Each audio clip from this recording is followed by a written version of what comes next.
Très bien, bonsoir à tous. Nous allons donc pouvoir commencer. Et bien justement, je voudrais commencer par une remarque et un rappel qui me semble important. C'est que nous allons avoir 2 séances consécutives consacrées à deux thèmes assez proches, assez faciles à mettre en lien, puisque la séance d'aujourd'hui est consacrée à la question de l'injustice et que celle de mardi prochain, je crois, est consacrée à la question de l'équité. Donc non seulement 2 séances qui se suivent, mais 2 séances qui, d'une certaine manière, se rejoignent pour n'en faire qu'une, à tel point qu'on peut clairement considérer ce que je ferai mardi prochain sur la question de l'équité comme la suite tout à fait logique de ce que je ferai aujourd'hui. Plutôt une séance, si vous voulez, divisée en 2 temps, que 2 séances qui seraient relativement indépendantes l'une de l'autre, même si je ferai en sorte que mon propos aujourd'hui se tienne en lui-même comme quelque chose de provisoirement fini.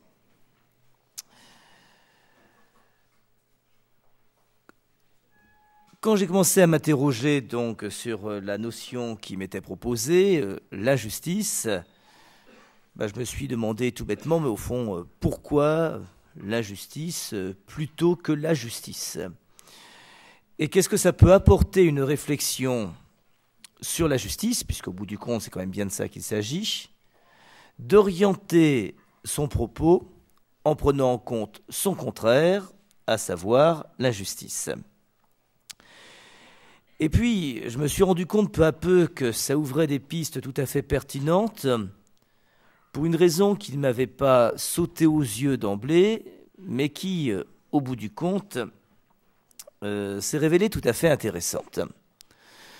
On considère généralement que la justice, on peut considérer en tout cas la justice comme une vertu, et si on considère la justice comme une vertu, il nous faut bien considérer son contraire, l'injustice, comme un vice. Or, à partir de cette simple remarque, je me suis souvenu que quand Aristote, par exemple, distingue les vices et les vertus, il fait quelque chose qui, parfois, peut donner des résultats un peu surprenants.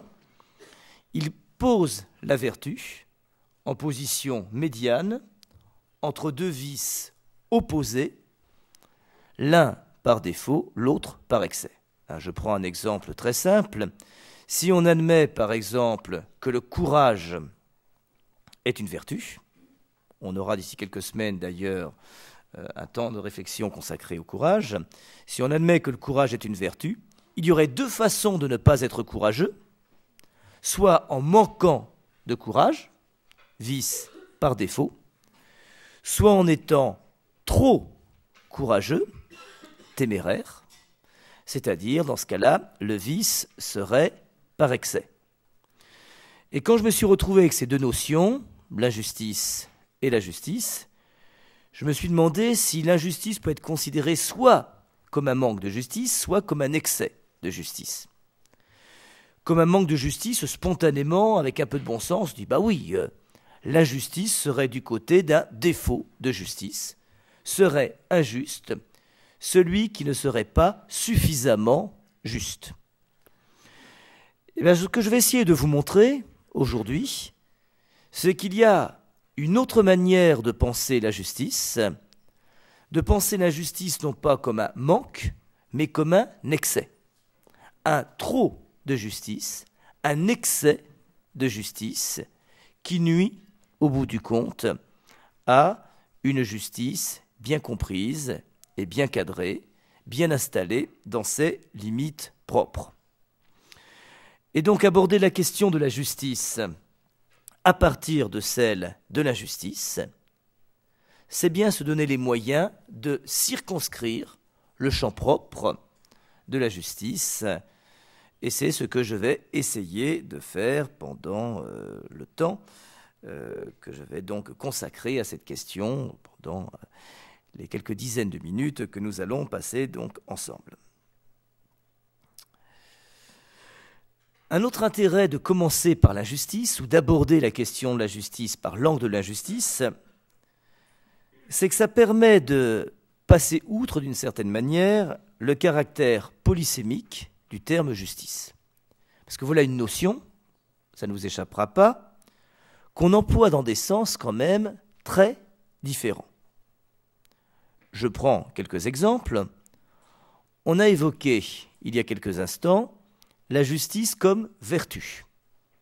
Et dans la tradition philosophique, intellectuelle, occidentale, la justice est bien comptée au nombre des vertus. Et mieux que cela, elle est même considérée comme une vertu qu'on appelle cardinale, avec, si j'ai bonne mémoire, la prudence, avec le courage et avec la tempérance. Donc non seulement une vertu, mais une vertu reconnue comme ayant quelque chose de particulier. Je vous rappelle que ce que les anciens appelaient vertu cardinale, c'était des vertus qui servaient de support aux autres. S'il nous manque la justice, s'il nous manque la tempérance, s'il nous manque la prudence, s'il nous manque le courage, eh bien, difficile d'avoir quelque autre vertu. La justice comme vertu, donc très bien. Mais la justice dans un sens tout aussi courant, ce n'est pas seulement la justice comme vertu de l'homme juste, c'est aussi la justice comme institution. Remettre quelqu'un entre les mains de la justice, c'est le conduire au tribunal. On a là un autre sens du mot justice. La justice, on peut l'entendre aussi comme exigence, moins dans l'ordre juridique que dans l'ordre privé ou dans l'ordre social. On parle quelquefois de la justice sociale, dans la répartition, par exemple, des biens sociaux. Eh bien, dans cet usage, la justice trouve encore un autre sens. Quand on se fait justice, ou qu'on demande à ce que justice nous soit faite, à plus forte raison quand on se fait justice soi-même, on a encore un autre sens qui n'est pas tout à fait le même que ceux que je viens déjà d'évoquer. Si je rajoute à cela la justice comme sentiment, le sentiment que c'est juste, qui, c'est vrai, prend plutôt la forme du sentiment d'injustice. Le sentiment d'injustice est sans doute plus fréquent et plus facile à éprouver que le sentiment que tout est juste. Eh bien, on se rend compte qu'on se retrouve dans une configuration complexe, polysémique, dans laquelle il est quand même difficile d'y voir clair.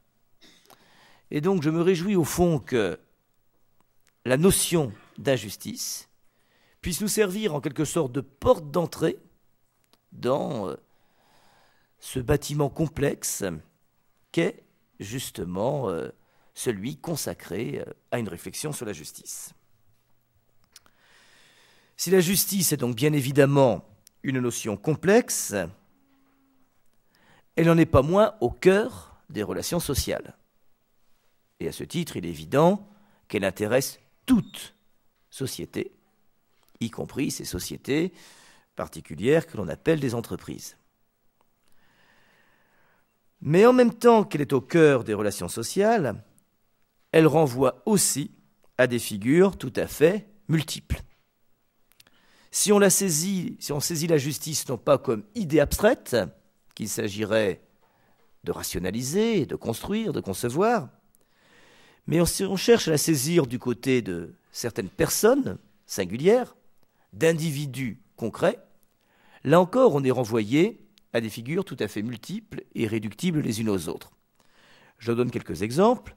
La plus simple, celle qui nous vient en premier, le juste. Très bien. Le juste, c'est bien celui auquel on reconnaît la vertu de justice. Il en est une autre, mais qui n'est pas du tout la même, le juge. Et là, cette fois, ce n'est pas celui dont on reconnaît qu'il est vertueux, enfin, qu'il aurait cette vertu particulière que serait la justice, il est celui, simplement, qui rend justice. Et la figure du juste n'est pas la même que la figure du juge, quand bien même, je l'espère, un juge pourrait être juste. Une autre figure dont on parle beaucoup depuis 2-3 ans, la figure de l'indigné, qui en est encore une autre. J'aurai l'occasion d'y revenir, mais cette figure n'est pas très claire, n'est pas si claire que ça. Bon, je vais peut-être préciser tout de suite ce qui est en jeu, c'est qu'au fond, l'indignation ne prouve pas grand-chose. Indignez-vous, bon, très bien, je veux bien, mais au fond, tout le monde peut s'indigner pour tout et son contraire. Je ne vais pas rentrer dans une polémique contemporaine, mais enfin, l'exemple est facile. Je peux trouver quelqu'un qui va s'indigner qu'on puisse ouvrir le mariage à des couples qui ne seraient pas hétérosexuels.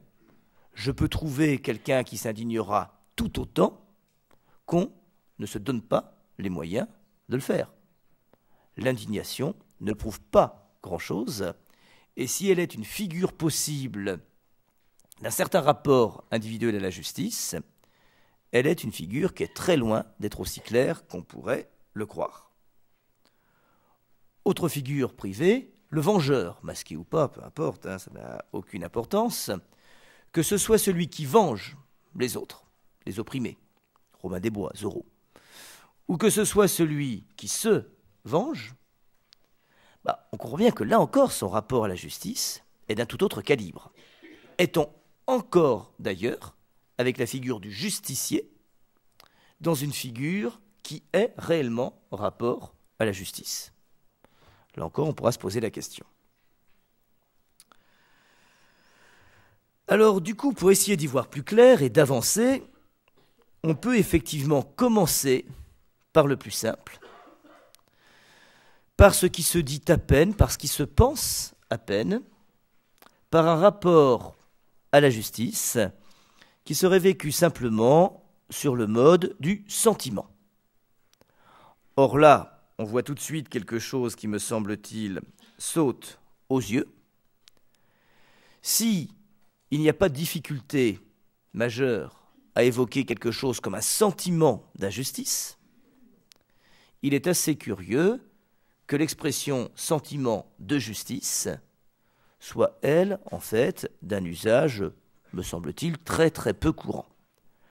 Comme si la justice qui vient à l'affectivité, la justice qui vient au sentiment, était au fond l'envers même de la justice. Pour dire autrement, la conscience de l'injustice commencerait par le sentiment d'injustice. Alors essayons de voir ce qu'il en est de ce sentiment d'injustice. Qu'est-ce qu'il nous dit? Et qu'est-ce qu'il a, éventuellement, à nous apprendre? Je crois qu'on peut convenir qu'il est une vue de l'esprit que je vais écarter d'emblée. Cette idée, souvent entendue, par moi en tout cas, et peut-être par vous, selon laquelle les enfants auraient une sorte de sentiment naturel et spontané du juste et de l'injuste, ou en tout cas de l'injuste. Ils sauraient d'emblée reconnaître, même s'ils sont incapables de le justifier, ce qui est juste et ce qui n'est pas, ou ils sauraient en tout cas se laisser toucher par l'injustice. Je crois vraiment qu'il y a là une vue de l'esprit, comme c'est souvent le cas d'ailleurs quand on a affaire à des enfants à qui on prête parfois des vertus étranges qu'on refuse assez couramment aux adultes. Pourquoi? Parce que l'enfant, me semble-t-il, d'après l'expérience que je peux en faire, n'est guère ému par ce qui serait juste. Ou même, ému par ce qui serait injuste peut-être, mais guère ému par ce qui serait juste. Une juste sanction, une juste rétribution, ça lui apparaît plutôt comme une sorte de dû qui n'a pas grand-chose à voir avec une sorte de conscience spontanée de ce qui serait juste. Mais si l'enfant n'est guère ému par ce qui est juste au fond ne l'interroge pas vraiment, ce qui est juste ne l'affecte pas de manière particulière, ce qui est juste ne l'exalte pas d'une manière qui semblerait claire et nette. Mais si l'enfant n'est guère ému par ce qui serait juste, il semblerait qu'il soit assez facilement indigné, justement, par ce qui lui paraît injuste. Or, si on y regarde de plus près, même cette assertion n'est peut-être pas à prendre sans prudence. L'enfant qui nous paraît indigné par une injustice est en général indigné par l'injustice que lui-même a subie. Il est touché par ce qui l'affecte lui. Disons-le autrement, ce qu'on est enclin, un peu promptement, à qualifier d'indignation, et éventuellement une indignation que l'on reconnaîtrait comme vertueuse, tient le plus souvent de la simple frustration. L'enfant qui s'indigne de l'injustice qu'il subit, c'est en règle générale l'enfant frustré de n'avoir pas obtenu ce qu'il pensait devoir obtenir. Et il faut bien distinguer la frustration et l'indignation. La frustration, c'est une émotion liée à la non-satisfaction d'un désir. Je désirais quelque chose que je n'ai pas obtenu. Et mon désir était tel que j'estimais tout naturel que l'objet de mon désir m'advienne. L'indignation, elle, n'est pas une émotion liée à la non-satisfaction d'un désir, elle est bien une émotion soit devant une injustice réelle, soit devant ce qui paraît injuste. Et donc vous comprenez qu'à ce niveau de la frustration élémentaire, c'est pas juste que je n'ai pas d'argent de poche, c'est pas juste que j'ai pas le droit de regarder la télé ce soir, c'est pas juste qu'on m'oblige à faire mes devoirs. Eh bien, on comprend aisément, me semble-t-il, qu'à ce niveau, au fond, il n'y a rien qui ressemble clairement à quelque chose comme un sens de l'injustice. Le sens de l'injustice ne se constitue vraiment comme sens de l'injustice qu'à une condition, de se tourner vers autrui, ce qui ne va pas de soi. On peut considérer chez un enfant qu'il commence à avoir le sens de l'injustice quand il est capable, ou quand il s'est rendu capable, ou quand il a été rendu capable, eh bien de s'indigner non pas de ce qui l'affecte lui, mais de ce qui affecte autrui. Je ne prendrai pas vraiment au sérieux un enfant qui trouverait injuste le sort ordinaire qui est le sien, quand il doit aller se coucher sans avoir le droit de regarder le film qu'il espérait avoir une petite chance de regarder. En revanche, je serais déjà un peu plus intéressé par un enfant qui viendrait revendiquer le droit d'un autre en disant « ce n'est pas juste que lui, par exemple, qui demain matin pourra se lever plus tard que moi, n'ait pas le droit de regarder la télé ». Là, ça deviendrait un peu plus intéressant. Quand l'indignation sort de la frustration, quand elle s'arrache à la simple frustration et qu'elle se fait indignation pour autrui, non pas seulement pour soi, on peut commencer à concevoir que quelque chose d'un certain rapport au juste et à l'injuste soit en train de se jouer. Bref, le sens de la justice, ou le sens de l'injustice, suppose une aptitude à se mettre à la place d'autrui. À voir autrui comme celui dont je pourrais partager le sort, en me demandant par exemple comment j'aimerais être traité si j'étais dans la même situation que lui. Il n'y a pas donc de sens possible du juste ou de l'injuste sans ce minimum d'empathie qui suppose d'avoir assez d'imagination pour m'imaginer précisément à la place d'autrui. À tel point d'ailleurs, j'ouvre une parenthèse, que le manque d'imagination pourrait bien être quelque chose comme un vice moral. Quand on ne s'imagine absolument pas à la place d'autrui, on peut éventuellement le faire souffrir autant qu'on en a les moyens, sans éprouver la moindre pitié. Je ne sais plus qui, je crois que c'est Gide, qui définissait le crime contre l'humanité comme un manque d'imagination. Il me semble que c'est lui. Ça paraît extravagant comme formule, hein, et pourtant je crois que ce n'est pas idiot. Si l'imagination est ce qui me permet de me mettre à la place d'autrui et d'imaginer comment j'aimerais qu'on me traite si j'étais à sa place, le manque total d'imagination est celui qui me fait traiter autrui comme une chose dont je peux faire ce que je veux, puisque je ne serai en rien affecté par ce qui l'affecte. Donc, pas de justice vertueuse, pas de sens du juste et de l'injuste, sans ce minimum d'imagination qui me rend capable de me mettre à la place d'autrui. On retrouve d'ailleurs ici une idée qui a été assez clairement élaborée par Rousseau dans les Mille, qui voit dans la pitié la racine affective de la justice. Quand l'injustice n'est élaborée que sous la forme du sentiment d'injustice plutôt que sentiment de justice, quand j'éprouve ce sentiment d'injustice, ou pour que j'éprouve ce sentiment d'injustice, il faut que je puisse éprouver de la compassion pour autrui, ce qui veut dire souffrir avec lui, souffrir d'une certaine manière de ce qui le fait souffrir, me représenter cette souffrance qui est la sienne, même si la représentation de cette souffrance n'est peut-être pas tout à fait la même chose, bien évidemment, que la souffrance vécue par celui qui souffre. Et ce que je viens d'appeler compassion, capacité à partager quelque chose de la souffrance d'autrui quand je me mets à sa place, à me représenter cette souffrance, cette peine, cette frustration, cette inquiétude ou cette angoisse qui est la sienne, eh bien, cette compassion-là, encore une fois, c'est ce que Rousseau appelle la pitié. Je vous le rappelle, donc, qu'il considère comme la racine affective du sentiment d'injustice ou du sens de l'injustice.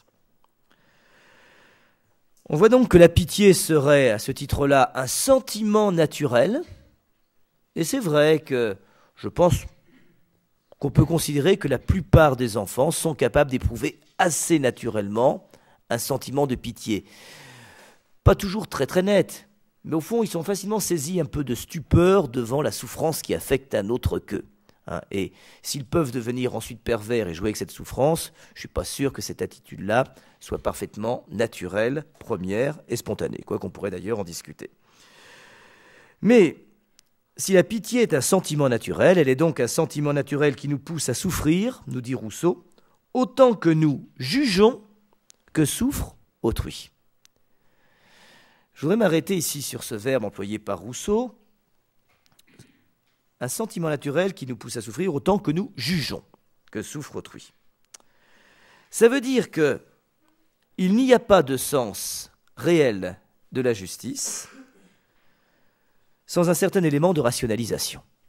C'est quand la justice ne reste pas d'ordre simplement affectif, qu'elle n'est pas enfermée dans l'ordre de sentiment, qu'elle commence à supposer un jugement possible, un effort de rationalisation, que se constitue quelque chose comme un sens du juste et de l'injuste.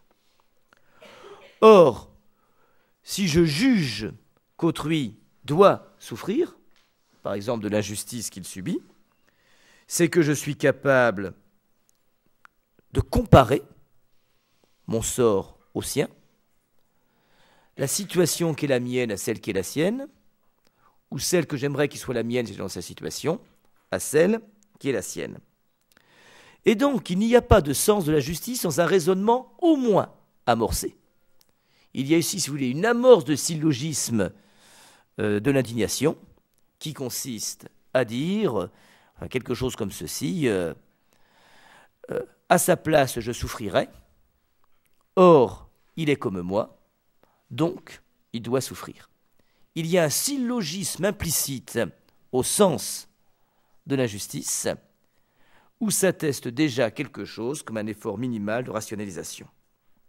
Au fond, reconnaître l'injustice dont autrui est victime, c'est le reconnaître comme un comme moi, qui doit donc souffrir comme moi je souffrirais si j'étais à sa place. On peut considérer que c'est à ce moment-là que se met en place quelque chose comme un authentique sens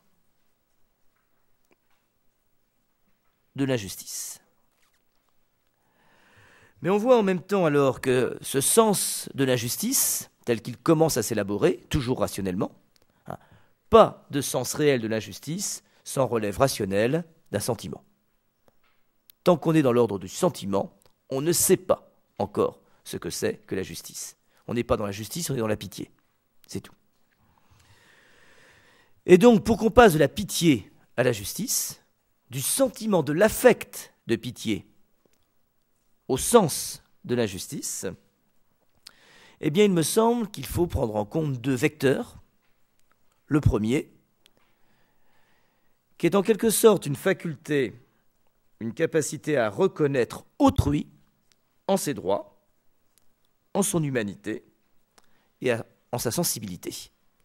Je ne peux être juste envers autrui ou éviter de commettre l'injustice envers lui, qu'à condition de reconnaître que comme moi, il est un homme, que comme moi, il est sensible, ce qui veut dire que comme moi, il peut souffrir.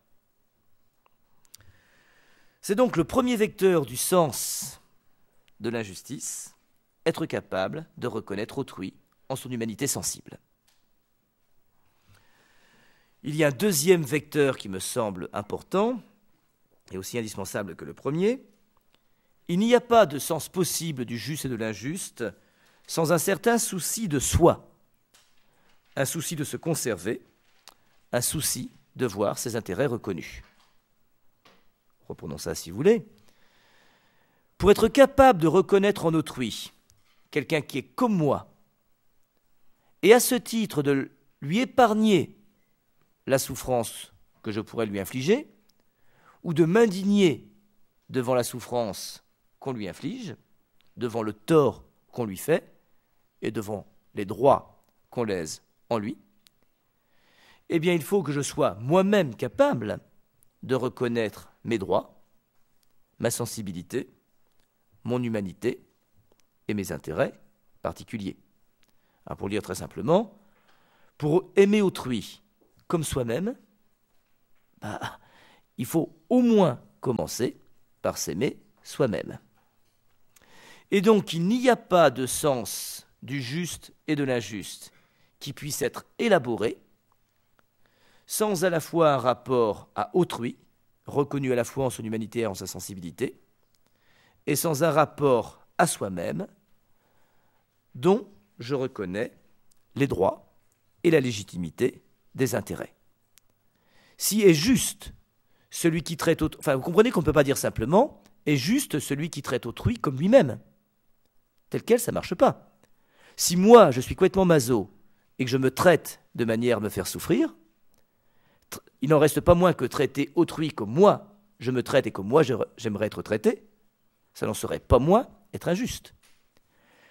La justice ne peut véritablement commencer que là où, non seulement je suis prêt à traiter autrui comme j'aimerais être traité, ou à le traiter comme je me traite moi-même, mais sur la base d'un souci de soi, d'un souci de se conserver et d'un souci de voir reconnue ma propre humanité en ses intérêts spécifiques. Ces deux vecteurs, je les ai appelés des vecteurs, vous comprenez donc ce qu'ils signifient, un vecteur tourné vers autrui, un vecteur tourné vers soi. Si un de ces deux vecteurs manque, il n'y a pas de sens possible du juste et de l'injuste. Ce qui est intéressant du point de vue de l'histoire des idées, c'est qu'on retrouve ici deux traditions qui auraient pu converger et qui historiquement se sont souvent opposées. Une que l'on retrouve chez des théoriciens du droit tels que Grotius et Hobbes, vers le 15e, 16e, Hobbes doit être du XVIIe siècle, 16e, XVIIe siècle, et une que l'on trouve plutôt chez Rousseau. Du côté de Grotius, G-R-O-T-I-U-S, un juriste, eh bien, il y a cette idée que la justice prend sa source dans un droit naturel de tout faire pour se conserver. La racine de la justice serait un souci de conservation de soi. Au fond, je ne pourrais être juste que parce que j'aurais d'abord et avant tout le souci de moi, et mon droit serait d'abord celui de tout faire pour me conserver. Et au fond, le problème de la justice serait d'abord le problème de moi et de ma propre conservation. Et puis de l'autre côté, Rousseau, qui au XVIIIe siècle se désolidarise de cette perspective des jurisconsultes, Grotius et Hobbes par exemple, et qui dit que la justice prend sa source dans un sentiment naturel de pitié. Ah, je crois que, au fond, le grand problème ici, c'est que ces deux vues sont partielles. Grotius et Hobbes ont tort de ne pas fonder le principe de justice sur un rapport épuré à autrui. Rousseau a peut-être tort de ne pas voir suffisamment qu'il n'y a pas, que cette pitié au fond n'est possible que sur fond d'un véritable amour de soi. Et plutôt que d'opposer ces deux vecteurs, eh bien, l'intérêt philosophique est sans doute de voir comment ils peuvent converger. Comment la revendication de mes droits, droit à me conserver, droit à voir mes désirs satisfaits, peut-elle converger vers la reconnaissance des droits d'autrui, dès lors que je reconnais en son humanité quelque chose qui est au moins analogue à la mienne. Bref, il n'y a aucune raison de forcer l'opposition. Tirer la justice du côté du rapport à autrui, ou la tirer du rapport à soi, la tirer soit du côté « je veux qu'on te respecte », soit du côté du « je veux qu'on me respecte », c'est de toute façon, dans les deux cas, forcer l'opposition.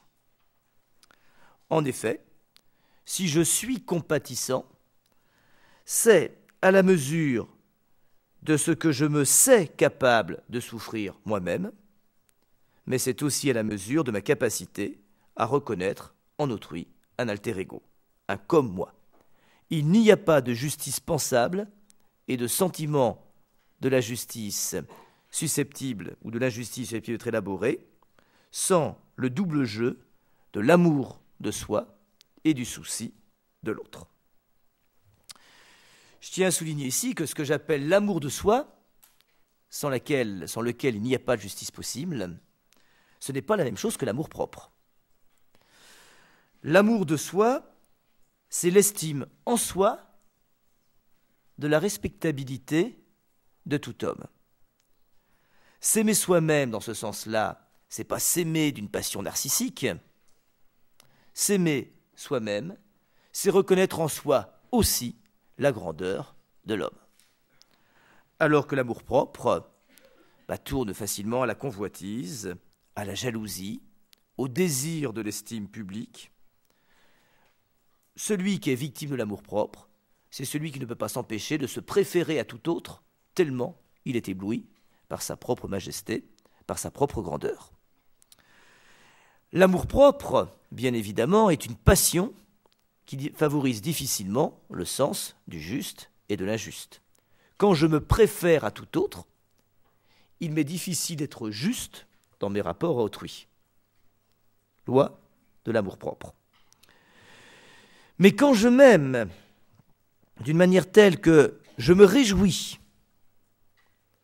de cette part d'humanité qui m'échoit et qui est aussi la mienne, eh bien il n'y a plus rien dans l'exigence de justice que j'ai pour moi qui s'oppose à l'exigence de justice que j'ai pour autrui. Si ce que j'aime en moi, c'est cette humanité que je reconnais en moi comme je la reconnais en autrui, l'amour de soi n'a plus rien d'incompatible avec ce que les évangiles appellent l'amour du prochain.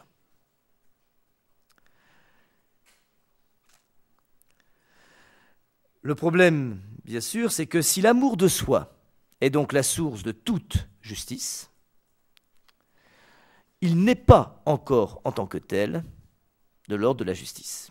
Pour dire autrement, il n'y a de justice effective que là où l'ordre de l'affectivité est dépassé.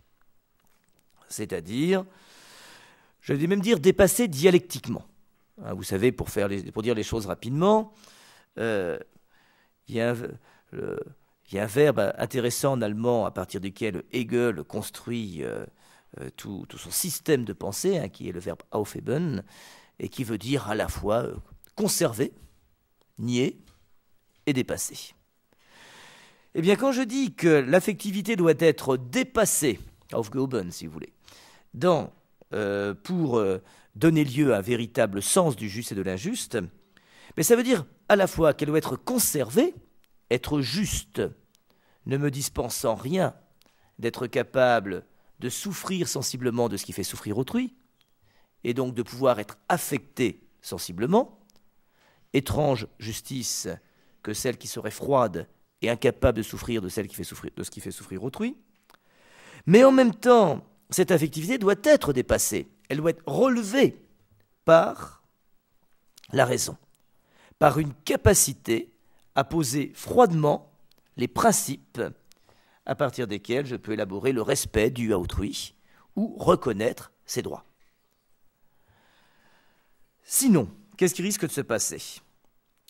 Si mon affectivité n'est pas dépassée dialectiquement, ce n'est pas d'une certaine manière rationalisé, eh bien, soit je suis du côté de l'amour de soi, mais dans ce cas-là, au fond, à la place d'un sentiment d'injustice clairement élaboré comme tel, je n'aurai rien d'autre à m'apporter que la colère. Dans le meilleur des cas, ça fera de moi celui qui sera capable de venger autrui, ça fera de moi un Zorro, mais la figure du justicier n'est pas celle du juste. Qu'est-ce que c'est que le justicier ? C'est celui qui, piégé par son affectivité, n'est pas capable de relever rationnellement son sens du juste et de l'injuste. Et du coup, s'il est bien du côté de l'amour de soi et non pas de l'amour propre, cet amour de soi capable de reconnaître l'humanité d'autrui, qui est comme moi, il échoue à servir la justice, parce que piégé par son affectivité, il ne sert que sa colère. Je veux bien que cette figure de l'injuste, ou de celui qui en tout cas se méprend sur la justice, soit une figure sympathique. Mais elle n'est pas une figure de la justice. Faire justice, au nom de sa colère et de son indignation, c'est servir ses passions, et non pas une conception élaborée du juste et de l'injuste. Prenons l'autre cas. Une affectivité qui ne serait pas relevée dialectiquement dans le cas de l'amour-propre, cette fois, et non pas dans le cas de l'amour de soi. Ben, ça donnerait quoi ? Ça donnerait la figure de la vengeance. Non plus venger autrui, figure du justicier, mais se venger soi-même. Or, tragiquement, dans la vengeance, je me venge de l'offense subie, et j'estime qu'il est juste que je me venge de l'offense subie, je passe encore à côté de la justice. Au fond, ce qui se passe, c'est que la vengeance est un simulacre de justice, bien sûr. Elle est un simulacre de justice parce qu'elle emprunte, dit Hegel encore, la forme du droit. Elle a l'air du droit. Je peux considérer que je suis dans mon droit lorsque je me venge, puisque je sanctionne moi-même immédiatement l'injustice que j'ai subie. Le problème, c'est que si la vengeance emprunte la forme du droit, elle n'a en réalité d'elle-même que celle de l'arbitraire, puisque c'est moi-même qui vais décider de ce que mérite celui dont je me venge. Si je suis colérique, il va falloir que je le frappe, voire que je le tue. Si je suis plus paisible, peut-être que je me contenterai de l'humilier ou de lui dire ma colère. Et au fond, ce que je vais exiger en exigeant que justice soit faite dépendra simplement de mon affectivité particulière, de mon émotion, de ma capacité à m'emporter ou, au contraire, à me maîtriser. Bref, dans l'ordre de la vengeance, la partie lésée, celle qui prétend se faire justice, agit toujours par sentiment, guidé par sa seule affectivité. Et guidée par sa seule affectivité, la partie lésée est incapable de s'élever à un sens clair du juste et de l'injuste. Pire que ça, poursuit Hegel, le problème c'est que du coup l'acte de vengeance constitue à son tour une nouvelle offense. Celui dont je me venge, selon une mesure simplement subjective, la façon dont moi je vis l'offense, c'est celui qui va se sentir lésé par ma vengeance, ou dont les proches vont se sentir lésés par ma vengeance. La loi de mon affectivité vaut aussi pour autrui, et quand je n'agis que sous un mobile subjectif, celui de mon affectivité blessée, eh bien je ne peux pas, bien évidemment, reprocher à l'autre, en toute rigueur, de faire de même. C'est-à-dire se sentant lésé dans son droit, dans son humanité, de ses intérêts, de se venger de moi, comme je me suis vengé de lui. On reconnaît ici le cycle infernal de la vengeance, illustré par les fameuses vendettas, par exemple, où au fond, au nom de la justice, on entre dans la spirale infernale d'une injustice sans fin. Ainsi, ni le justicier, ni le vengeur ne sont des figures authentiques de la justice. Celui qui se venge est sans doute plus injuste que le justicier, et ce serait sans doute y aller un peu fort que de considérer qu'un justicier est injuste. Mais même s'il jouit d'un certain potentiel de sympathie, Robin des Bois ou Houzeau, il n'en reste pas moins qu'il n'est pas juste. Il n'y a pas de vengeance juste, que cette vengeance soit une auto-vengeance, je me venge moi-même du tort que j'ai subi, ou que cette vengeance soit une hétéro-vengeance, ces termes sont absolument affreux, j'en ai conscience, que je venge autrui du tort qu'il a subi lui-même. Parce que justement, le vengeur, masqué ou pas, comme le justicier, eh bien, sont enfermés l'un et l'autre dans leur subjectivité affective. Le problème de la justice est donc bien celui-ci. Comment sortir de l'injustice que je commets parfois au nom même de la justice? Et comment sortir de l'injustice? C'est se demander aussi comment sortir de la subjectivité, qui est la mienne, comment sortir de l'affectif. Et la réponse que bien des sociétés ont trouvée, et d'ailleurs qui s'est élaborée en Grèce antique vers le VIe siècle avant Jésus-Christ, avec la fondation de la cité athénienne, eh bien, il y a une réponse qui a eu un succès historique tout à fait réjouissant.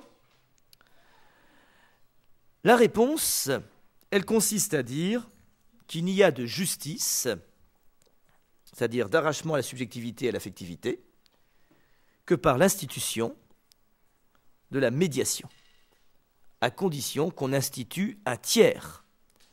Un tiers qui est un tiers parce qu'il n'est pas affectivement concerné par le tort que j'ai subi, et qui peut être un médiateur, justement parce qu'il n'intervient pas, lui, en tant que sujet lésé.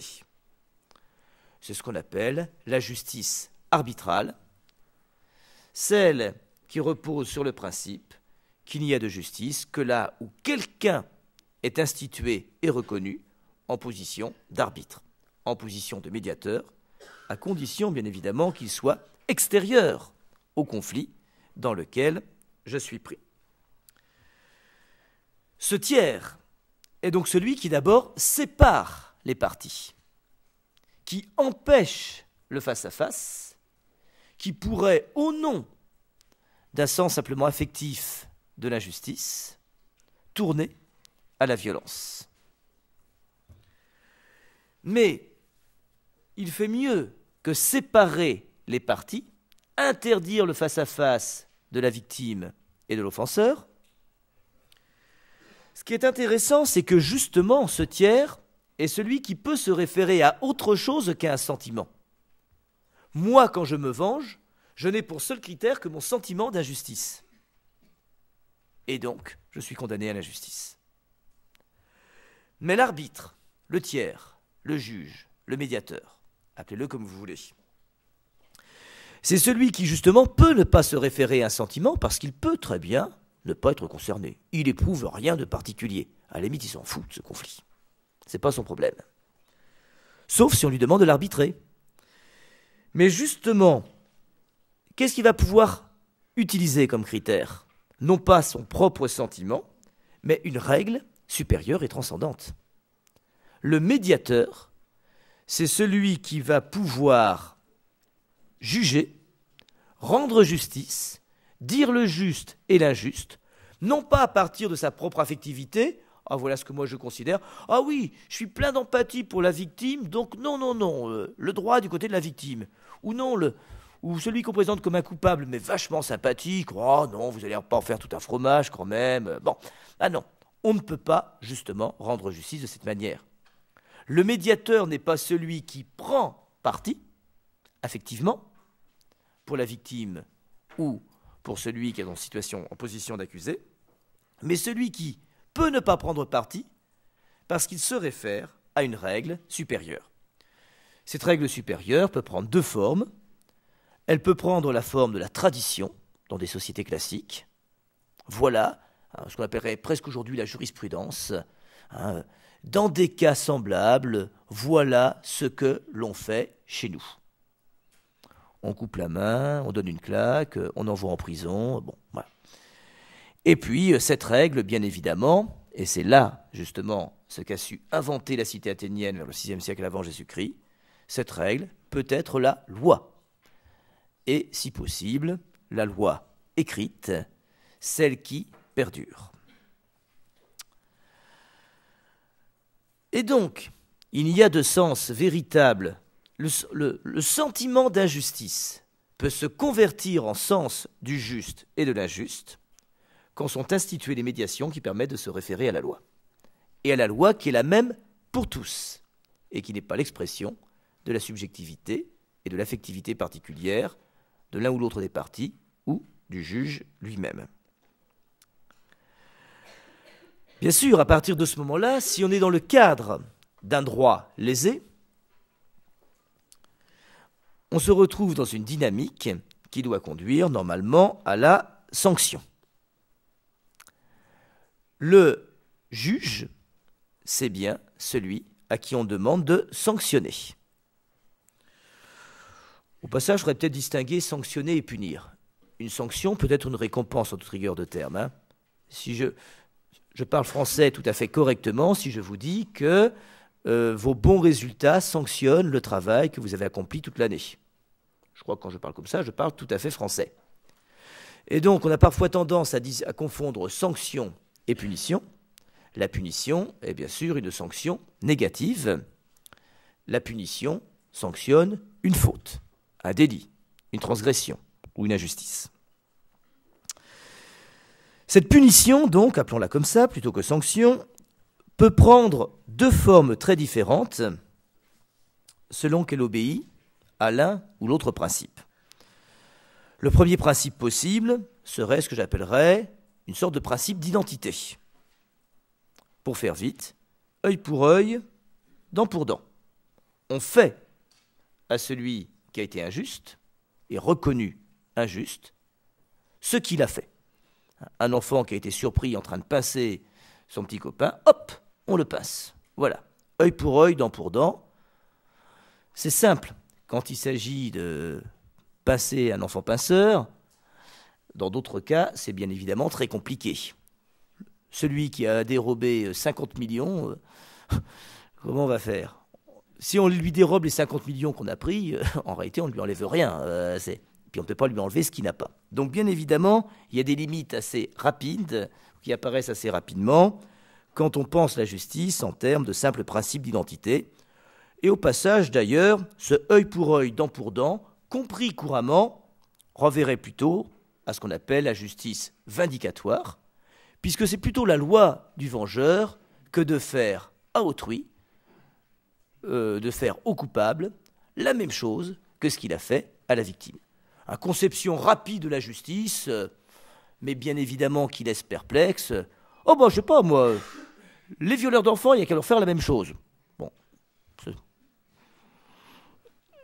D'accord, sous le coup de l'emportement, on peut comprendre l'émotion devant des cas terribles, etc. Mais on se rend bien compte qu'ici, justement, on est toujours dans le contexte d'une affectivité piégée. On n'est pas dans cette capacité à penser le juste et de l'injuste selon des normes communes. Au passage, je voudrais faire quand même une remarque. Œil pour œil, dent pour dent, vous avez reconnu ce qu'on appelle la loi du talion, qui n'est pas, enfin qu'on trouve dans le Code d'Hammurabi, par exemple, qu'on trouve dans la Bible, je crois dans le livre du Lévitique. Et on a souvent compris la loi du talion comme l'expression d'une justice vindicatoire, d'une justice qui réclame la vengeance pure et simple. Œil pour œil, dent pour dent, on le comprend souvent comme la loi de la vendetta.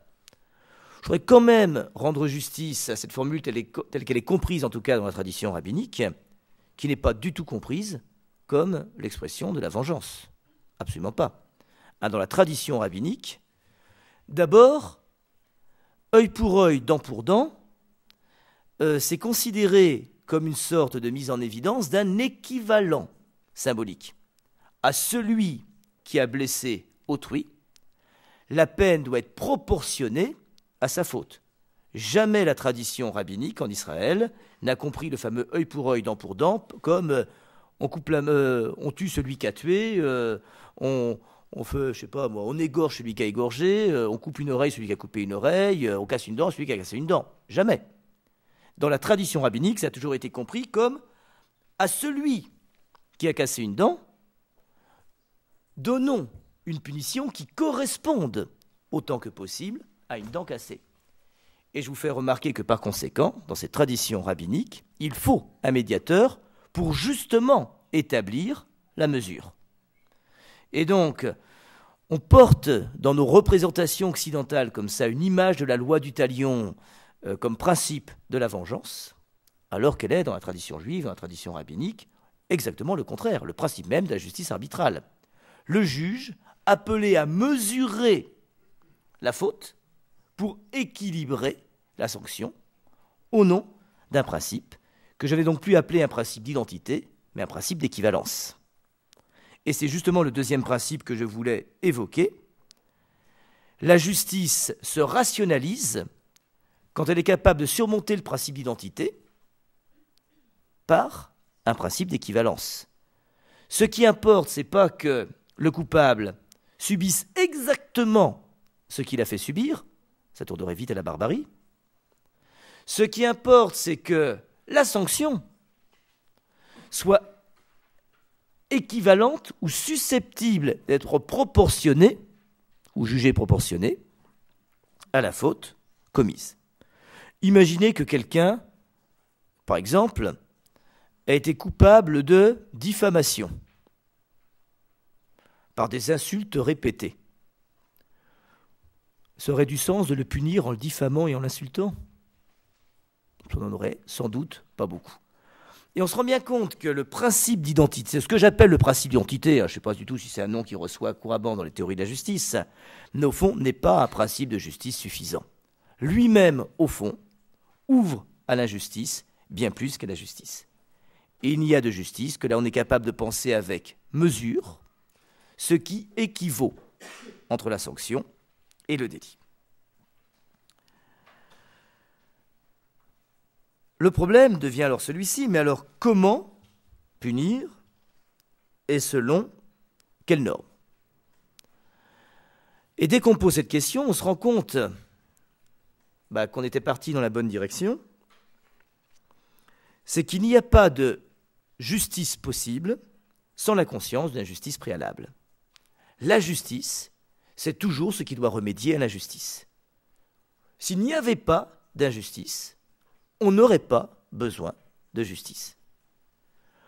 On imaginerait difficilement une situation, même totalement utopique, où on n'aurait pas besoin de courage, où on n'aurait pas besoin de prudence, où on n'aurait pas besoin de tempérance. Mais on peut théoriquement imaginer une situation dans laquelle on n'aurait pas besoin de la vertu de justice, s'il n'y avait pas d'injustice. Bref, l'injustice est toujours première. Nous avons besoin de justice parce qu'il y a de l'injustice. Et donc, la justice est toujours ce qui doit compenser une perte, une faute ou une transgression. On voit donc qu'elle ne semble avoir de sens que dans son rapport à un ordre lésé. Bref, nous avons besoin de justice parce que nos sociétés sont peu ou prou désordonnées. Et que c'est le désordre social, voulu ou non, qui engendre un besoin de justice. C'est le désordre qui en appelle à la justice. On voit donc que ce qu'on peut appeler la justice est alors une exigence de restauration de l'ordre par sanction des fauteurs de désordre. Ce qui n'exige d'ailleurs pas qu'ils aient voulu eux-mêmes le désordre qu'ils ont fait. Alors, il y a certaines observations ethnographiques qui ont été faites au début du XXe siècle qui sont assez sidérantes et qui concernent par exemple 2 clans qui appartiennent à la même ethnie. Bon, bref, 2 groupes alliés. Je vous rappelle qu'en ethnologie, on appelle alliés des groupes sociaux qui ont entre elles des relations matrimoniales possibles. Les membres du clan A peuvent épouser les membres du clan B, qui peuvent épouser les membres du clan C, etc. Et l'alliance matrimoniale fonctionne bien évidemment comme élément structurant de l'alliance, éventuellement militaire, guerrière, entre les clans. Or, ce qu'ont observé certains anthropologues au début du XXe siècle, au début du XXe siècle, et ce que rapporte par exemple quelqu'un comme Marcel Mauss, je crois, eh bien, c'est qu'il peut très bien arriver que, accidentellement, le membre, quelqu'un d'une tribu, A, tue, même accidentellement, sans l'avoir voulu, quelqu'un de la tribu B. Qu'est-ce qui va se passer, parfois? Il y a bien sûr une situation de désordre, à la fois au sein de la tribu lésée, ils ont perdu un membre, et entre les 2 tribus. Voilà que l'un des vôtres a perturbé notre ordre propre. Et dans ces cas-là, il se passe quelque chose d'étrange. La tribu lésée va bien sûr réclamer justice, réclamer vengeance, appelez ça comme vous voulez. Mais ça veut dire quoi, réclamer justice et réclamer vengeance? Ça ne veut pas dire « nous voulons que le coupable soit puni », pas forcément. Ça veut dire « vous, l'un des vôtres nous a pris une vie, donnez-nous un des vôtres, que nous lui prenions la vie. » Et anthropologiquement, ça peut être très bien quelqu'un d'autre que le coupable lui-même. Et il se passe même parfois des situations assez étonnantes, à ce que j'ai pu lire, où celui qui qui est en quelque sorte offert en compensation à la tribu lésée, qu'il soit ou non le coupable lui-même, peut très bien être intégré socialement pendant plusieurs mois, vivre paisiblement avec les autres, participer aux fêtes, mais il sera de toute façon mis à mort, il n'y a rien à faire, à un moment ou à un autre. On n'est pas dans le cadre de la colère qui s'exprime spontanément, on n'est pas dans le cadre de la vendetta, dans un cadre beaucoup plus complexe. On est dans le cadre d'une compréhension de la justice qui n'est pas tout, qui est arbitrale en ce sens qu'elle se réfère à une tradition commune et reconnue par les 2, qui a quelque chose de vindicatoire parce qu'il n'a pas son rapport avec le œil pour œil, dent pour dent, compris en tout cas dans le sens courant. Mais ce qui m'intéresse le plus dans cet exemple anthropologique, c'est que ça nous montre qu'au fond, à un niveau anthropologique fondamental, le problème de la justice, c'est d'abord le problème de l'ordre. Il faut remettre les choses en ordre. Un ordre quasi cosmique a été laissé, les choses ne sont plus en place, il faut restructurer de l'ordre. Bref, ici, tout se passe comme si l'ordre social exprimait l'ordre cosmique. Il y a eu un vol, il y a eu un meurtre, l'ordre social est troublé, l'ordre cosmique est menacé, le retour à l'ordre implique la punition. Vous voyez qu'à ce niveau, la justice n'a pas pour finalité la restauration de l'individu dans ses droits, mais le retour à l'ordre de la société. La justice à ce niveau anthropologique fondamental n'est pas un problème individuel. Il y a une sorte d'individualisme juridique qui sera un produit très tardif du droit. La justice à ce niveau anthropologique fondamental, traditionnel, eh bien, a pour enjeu la société elle-même et l'ordre qui la structure. Nous avons besoin de justice non pas pour restituer dans sa dignité un individu lésé, nous avons besoin de justice pour restructurer un ordre social qui est menacé par justement ce qui vient le mettre en désordre. Alors je voudrais à ce sujet faire 3 remarques. Soustraire la justice à l'exigence individualiste, ça nous semble quelque chose d'assez étonnant aujourd'hui. On a plutôt tendance à considérer que la justice est une affaire d'individus. C'est tel individu à qui on doit rendre justice. Et cette perspective qu'on pourrait appeler holiste, que je viens d'évoquer, a bien sûr quelque chose d'un peu surprenant pour nous aujourd'hui. Mais quand même, il me semble que soustraire la justice à l'exigence individualiste n'est pas forcément un drame. La justice, dans ce cas-là, devient ce qui soutient l'ordre social en permettant à chaque individu d'avoir une place assignée dans un ordre établi. Au fond, ce qui est juste dans ce cas-là, ce n'est pas la sanction, ce n'est pas la punition, ce n'est pas le droit. Ce qui est juste, c'est l'ordre lui-même. Les enfants à leur place, les parents à la leur, le chef avec ses prérogatives, le sorcier avec les siennes, les guerriers avec leur système de récompense. Au contraire, on pourrait même s'amuser à dire que quand la justice est comprise seulement comme étant au service de l'individu et de ses droits, elle peut devenir une menace pour la société. Il y a une façon d'exiger justice pour soi qui peut déstabiliser un ordre social. Je reprendrai un exemple tout à l'heure d'ailleurs, tiré du cinéma, dans quelques minutes, parce que je vois que l'heure passe. Je voudrais rappeler ici un adage que j'aime bien d'ailleurs, et qui est précisément l'adage de l'injustice, même si apparemment il est question de justice. Excusez-moi, il est en latin, alors je vais vous le donner tel quel. Fiat justitia pereat mundus. Je vous l'écris quand même.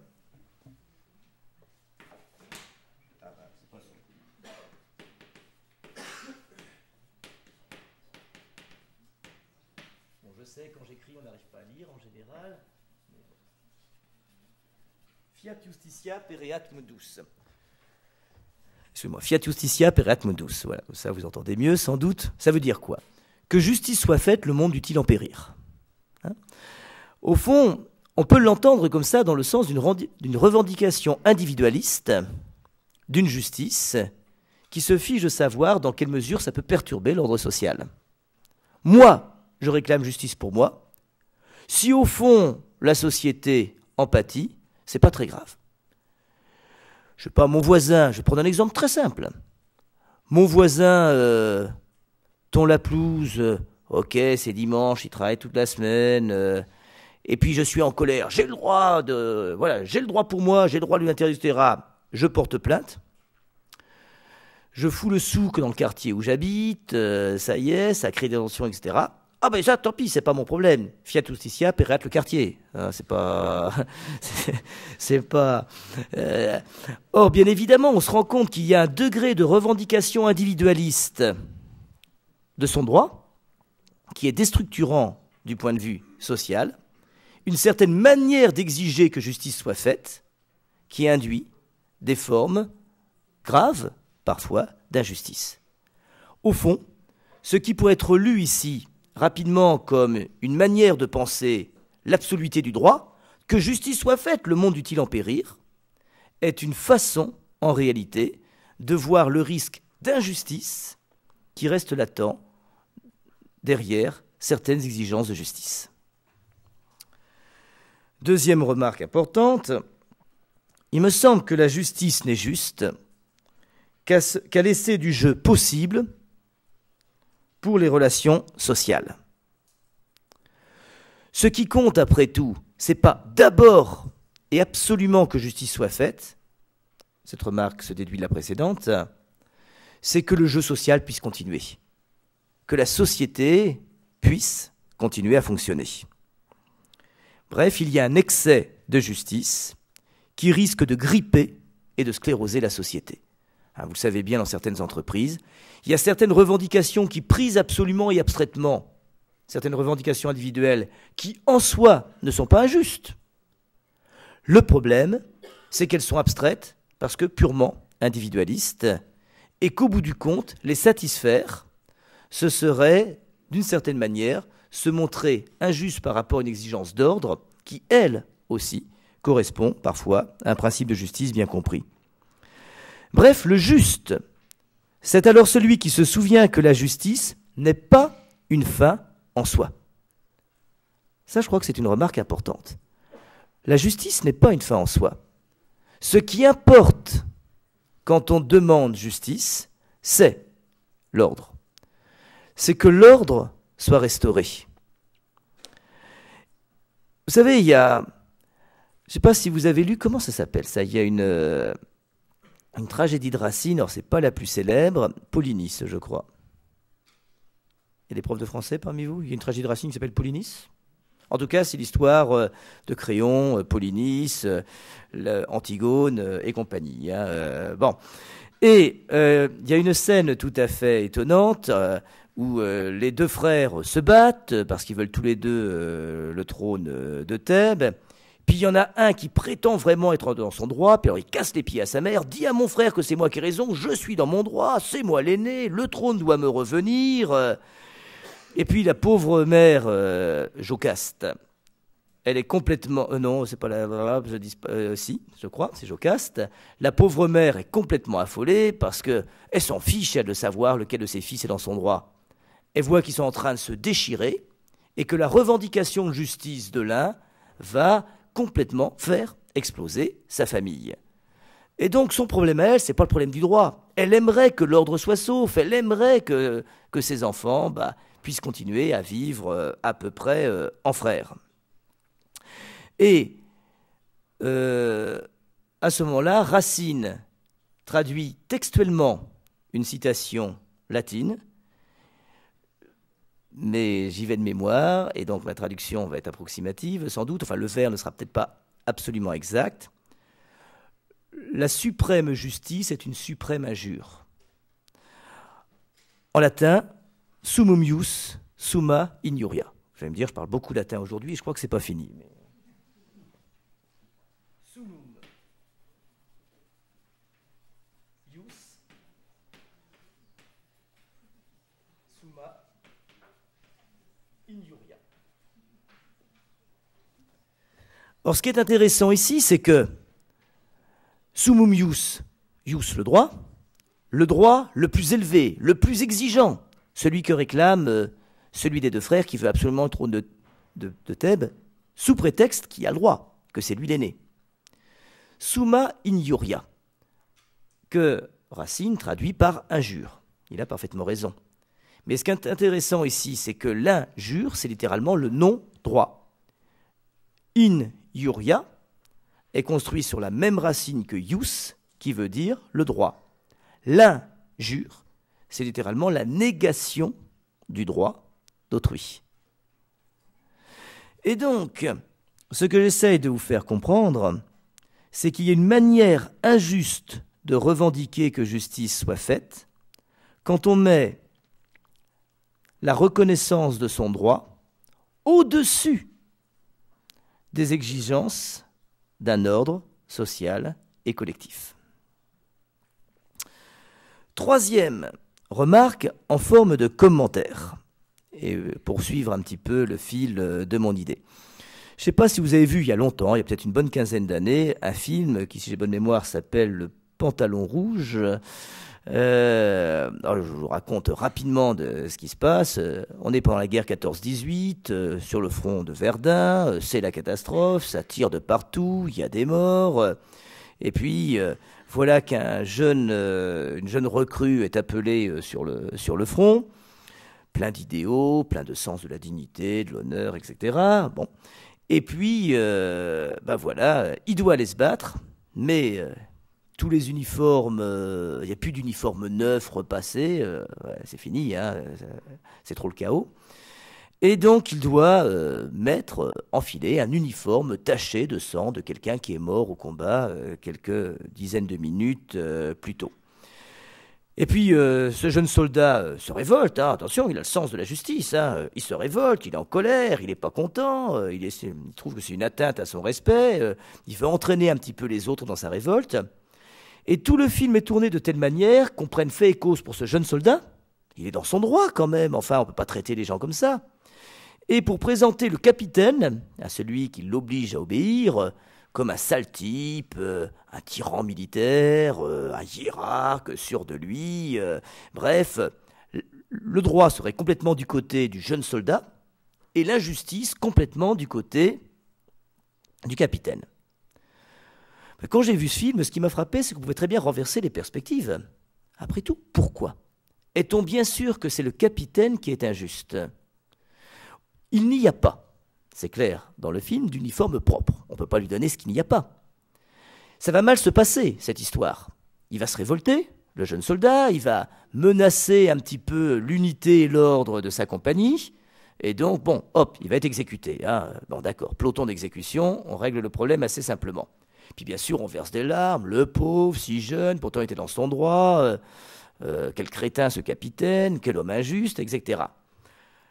Mais on pourrait s'amuser à en faire une autre lecture, en se disant, mais au fond, c'est quoi ce jeune soldat ?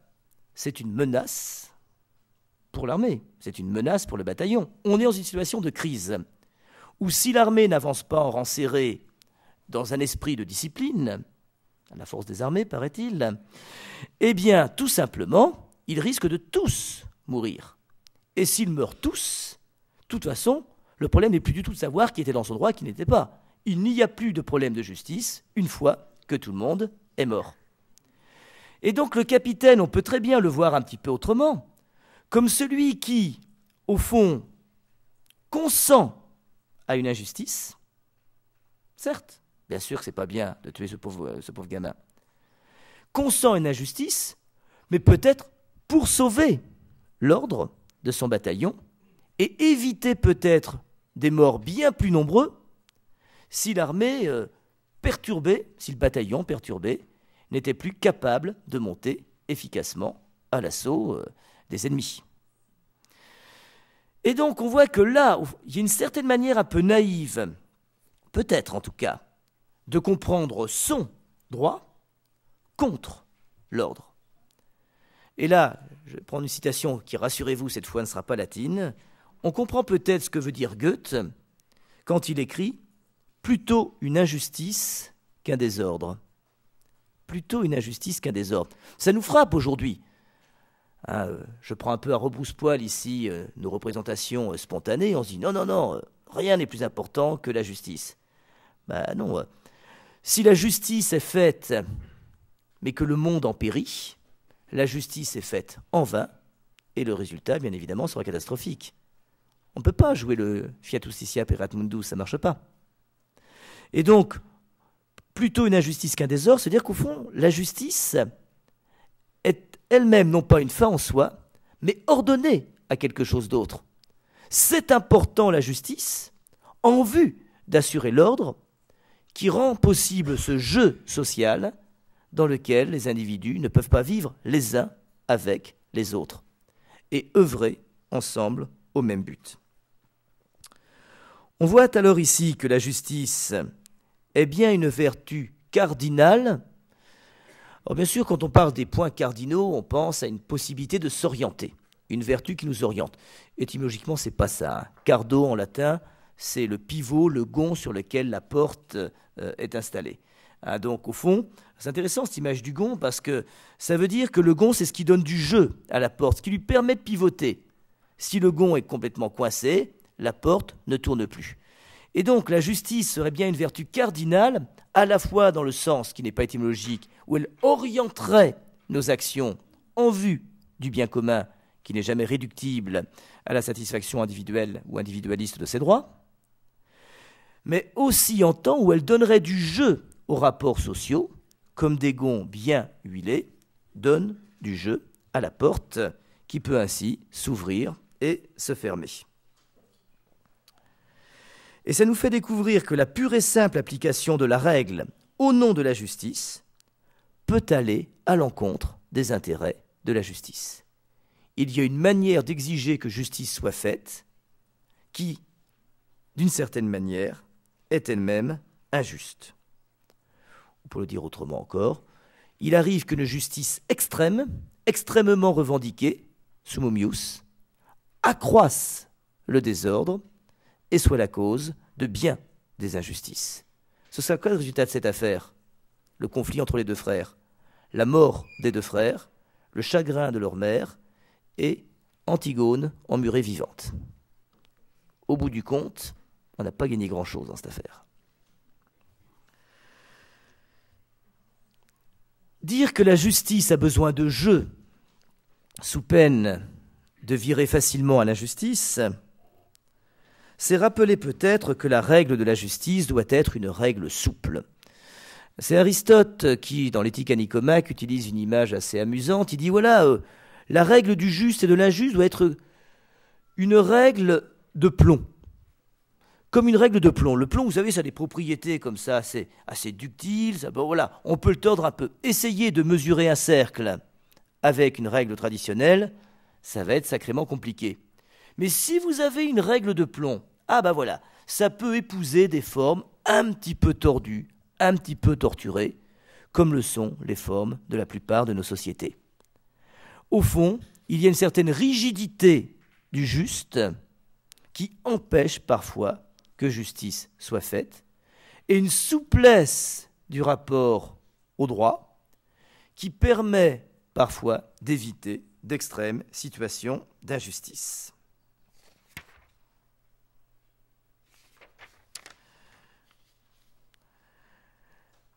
On voit donc que si la loi est nécessaire, parce qu'elle permet justement que ceux qui s'opposent sur la question du juste et de l'injuste ne soient pas immédiatement confrontés l'un à l'autre, parce qu'elle permet justement de poser un tiers au-dessus de l'affectivité de ceux qui s'opposent. Si la loi est nécessaire, la loi ne suffit pas, puisqu'il ne suffit jamais de l'appliquer purement et simplement. On le sait bien en droit français. Si on voulait se contenter d'appliquer la loi, on n'aurait pas besoin de juge. On aurait juste besoin de machines à calculer, d'ordinateurs, de programmes informatiques qui suffiraient amplement. Pourquoi a-t-on besoin de juges? Mais parce que la loi ne suffit pas, parce qu'il faut l'interpréter, parce qu'il faut l'adapter avec souplesse, avec intelligence, en tenant compte éventuellement de la jurisprudence. Bref, le juge n'est pas en tant que tel le même que le juste, mais au fond, le juge juste, c'est pas simplement celui qui juge d'après la loi. C'est pas simplement celui qui regarde son code pénal ou son code civil et qui dit bon ben voilà, c'est pas compliqué. Dans tel cas, voilà la sanction prévue. C'est celui qui, bien évidemment, tient compte des circonstances particulières et qui est capable d'appliquer la règle en se montrant attentif à la fois à des choses comme des circonstances atténuantes, mais aussi au but et aux conséquences possibles de son acte. Là encore, je vais prendre un exemple très très simple. Je suis enseignant, la règle chez moi en général, c'est que un devoir non rendu, même le lendemain ou 2 jours à aller, parfois je donne 2 jours, bon, hop, c'est 0, puis je corrige pas, hein. Non, c'est fini, hein, j'ai plus le temps après, hein, c'est bon. Bon, bah, bien évidemment, j'étais confronté bien des fois à des cas où on vient 3-4 jours plus tard, monsieur, bon, voilà, j'écoute, bien évidemment. Bien sûr, il y aurait une solution facile. C'est la règle, je discute pas, c'est la loi. Faut juste pas oublier une chose. Mon rôle, c'est pas de dire la loi, mon rôle, c'est d'enseigner, d'essayer de faire grandir, autant que c'est possible pour moi, l'intelligence de mes élèves. De leur faire aimer, si possible, la philosophie, et de leur faire prendre goût au travail de la pensée. Si, au nom de la loi, eh bien, je refuse ce minimum de souplesse qui peut leur servir, et que tout simplement je les braque et que je les aliène, je ne suis plus en situation de pouvoir exercer ma mission. Et dans ce cas-là, au nom de la loi et de l'injustice, j'aurais laissé advenir des conséquences contraires à ce que je dois faire. D'une certaine manière, au nom de la loi, j'aurais été injuste. Il faut poser les principes, parce que bien évidemment ils servent de repère, mais si la souplesse doit parfois être du côté de celui qui revendique son droit, la souplesse doit parfois aussi être du côté de celui qui rend justice. Et qui doit à la fois, ce qui doit faire une sorte de grand écart, puisqu'il lui faut à la fois rappeler la loi et, être souple avec la loi.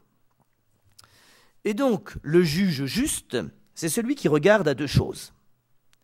Il a un ordre à préserver, et cet ordre à préserver est plus important que la loi elle-même. L'homme n'est pas fait pour la loi, c'est la loi qui est faite pour l'homme, paraît-il.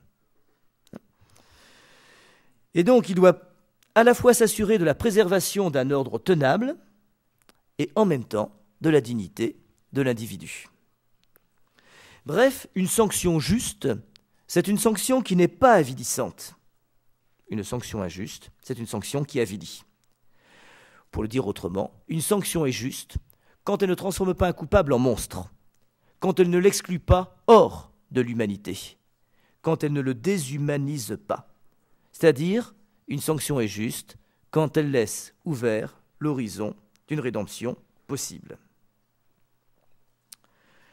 La justice n'est donc pas une opération mécanique d'exécution de la loi. Décidément, ce n'est pas fiat justitia pereat mundus.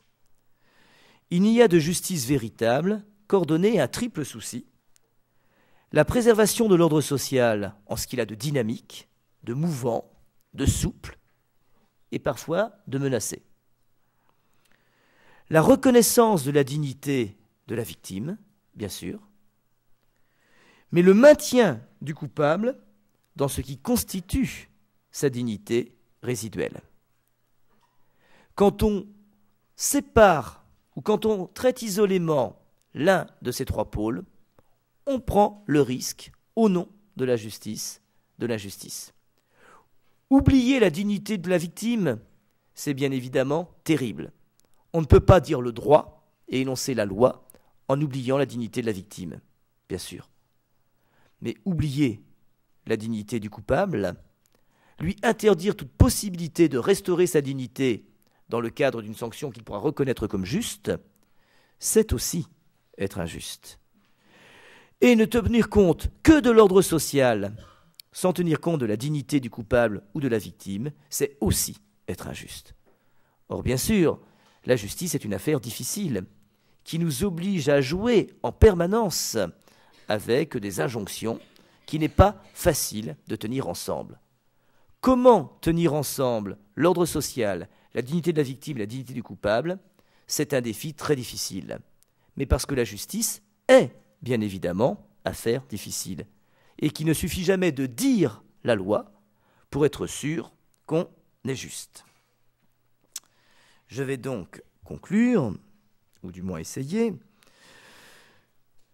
Ce parcours qui nous a conduit d'une réflexion sur le sentiment d'injustice à un essai pour comprendre la justice en dehors de toute forme d'application mécanique de la loi, nous fait découvrir bien sûr dans la justice une affaire très complexe qui requiert à la fois une connaissance des lois, mais ça c'est le plus facile, une reconnaissance de l'essentielle dignité de tout homme en tant qu'homme, coupable ou victime, le souci d'un ordre qui n'est pas statique et qui doit conserver du jeu, et une certaine sagesse pratique qui permet au juge de rester juste, dans un sens qui n'est pas simplement celui de la justice, mais où plutôt l'adjectif ici dit à la fois la justice et la justesse. L'ordre juste comme celui qui colle le mieux possible avec une situation qui est toujours infiniment complexe. Le vrai juge, ce n'est donc pas celui qui est attaché à ses droits. Je crois, j'entendais il n'y a pas longtemps quelqu'un qui était en train de foutre un souk pas possible dans, allez, peu importe, je ne vais pas dire où, dans la société particulière qui est la sienne, et à qui on le reprochait, répliquer simplement « Mais je suis dans mon droit ». Mais on s'en fiche complètement. On peut être dans son droit et être parfaitement inique. On peut être dans son droit et être cause de désordre. On peut être dans son droit et être injuste. Donc le vrai juge, ce n'est pas celui qui est attaché à ses droits. Ce n'est pas simplement celui qui applique la loi. Ce n'est pas celui qui se fait justice. Ce n'est pas le justicier. Et ce n'est pas l'indigné. Je vous ai dit tout à l'heure que l'indignation ne prouve rien, puisqu'on peut s'indigner avec autant de force et de vigueur pour des causes absolument incompatibles, voire résolument contraires. Le sage, c'est donc celui qui sait que la justice n'est pas pour elle-même. La justice n'est pas elle-même sa propre fin. Il sait que la justice est pour l'homme, qu'elle n'a de sens qu'à préserver l'ordre social, sans lequel les individus ne seraient que des monades isolées, chacune attachée à ses droits propres. Or, bien sûr que la justice est complexe, bien sûr qu'elle est difficile, bien sûr qu'elle est toujours risquée, bien sûr qu'elle est toujours en chantier.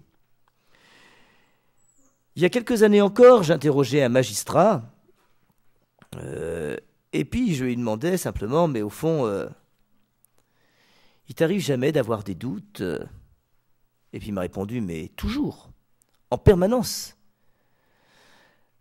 Non seulement parce qu'il serait dangereux que je n'ai aucun doute, mais parce que je sais très bien que mon jugement ne collera jamais exactement à la situation, que j'aurai jamais mesuré exactement les circonstances atténuantes, que j'aurai jamais mesuré exactement les circonstances aggravantes, ce qui, dans l'histoire individuelle d'un coupable, permettrait de mesurer au mieux la sanction que je lui dois, et que je ne saurais jamais comment appliquer finement, le plus finement possible, la loi qui est universelle, j'y viendrai la semaine prochaine, à un cas qui est toujours particulier. Alors je dis, mais enfin alors, comment tu fais pour juger? Et il me répond, mais avec la conscience que le pire, ce serait que mon inquiétude et mon doute m'empêchent de juger. Le pire, ce n'est pas de mal juger, on juge toujours assez mal, on juge toujours en gros, on juge toujours un petit peu à la louche, approximativement. Mais le pire serait, au nom de ce scrupule, de ne pas juger, dire, écoutez, débrouillez-vous, je suis incapable de dire qui a raison.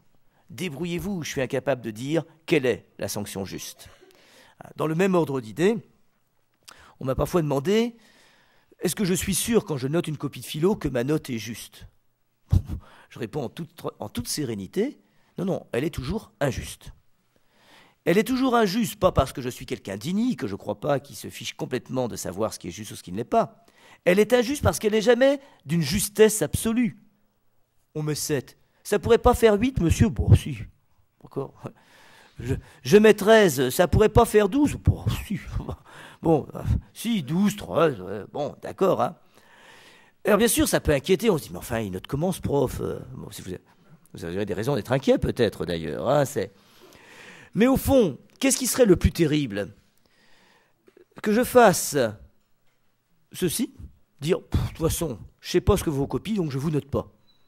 Là, la justice serait complète, parce qu'elle interdirait précisément aux élèves d'essayer de se donner les moyens de progresser pour devenir autant que possible authentiques philosophes. Donc bien sûr, il n'y a pas de justice sans doute. Mais le doute ne doit pas nous paralyser, il doit simplement nous permettre prudents et modestes. Le juge n'est pas celui qui sait qu'il a le droit pour lui. Le juge n'est pas celui qui sait qu'il a rendu une justice sans faille.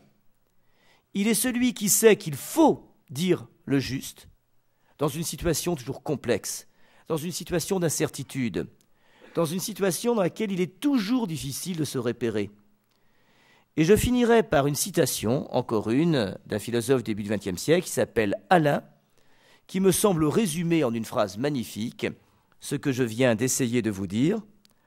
La justice, c'est ce doute sur le droit qui sauve le droit. Je vous remercie de votre attention.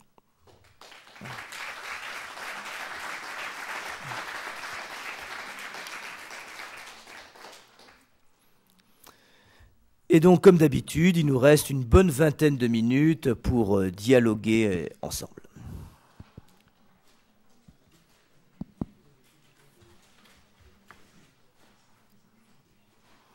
Bonsoir. Bonsoir.